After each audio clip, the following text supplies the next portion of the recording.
नमस्कार, प्रणाम, हर हर महादेव। हम शुभम जयकर और आप सबको गुड मॉर्निंग, क्योंकि अभी हम सो के उठे हैं।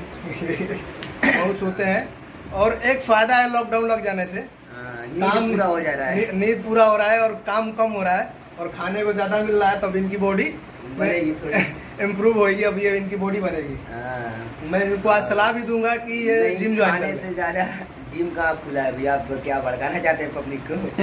जिम सब बंद है। जिम बंद है तो सारा सिस्टम खरीद के घर पे ला देंगे आपको। अरे तो घर पे लाने से क्या फायदा? देखिए सुधांशु राय बस प्यारा आशीर्वाद देते हैं, प्यारा आशीर्वाद देते रहिए और अच्छा अच्छा वीडियो आता रहेगा। और वाटर पार्क का अगर 2 चाहिए आप लोग को पार्ट, तो एक बार कमेंट करिएगा वाटर पार्क बॉक्स में जाके कि वाटर पार्क 2। उसके बाद वाटर पार्क 2 में और सबसे डेंजरस हम भैया करते थे उसमें, और इस बार भी सबसे डेंजरस करके आप लोग को दिखाएंगे।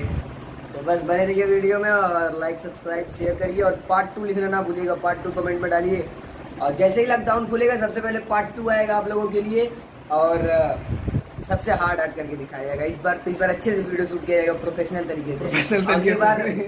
अगली बार थोड़ी इधर उधर हो गया था, मगर इस बार मस्त किया जाएगा। अगले बार से भी बहुत ज़्यादा मस्त किया जाएगा। तो बस आप लोग लिखिएगा पार्ट 2। अगर आप लोग को अच्छा लगा वो वाला वीडियो, बहुत ज़्यादा आप लोग 13-14 लाख आप लोग देखेगा। 14 लाख आप लोगों ने देखे हैं, तो उसमें से केवल 50 लोग भी अगर कमेंट करेंगे तो उतना तो काफ़ी है आप लोगों के लिए। वाटर पार्क 2 के लिए, वाटर पार्क 2 के लिए। और नए वाटर पार्क में जाया जाएगा इस बार, बड़ा वाला। अच्छे वाले में, बड़े वाले में चला जाएगा और अच्छे से मजा लिया जाएगा और आप लोग को हर एक चीज़ की नॉलेज दिया जाएगा, उसका फीस से लेके कहाँ क्या हो रहा है, क्योंकि आप लोग भी अगर जाएंगे तो आपके लिए बहुत आसानी हो जाएगी। चलिए मिलते हैं नेक्स्ट वीडियो में, तब तक के लिए लव यू।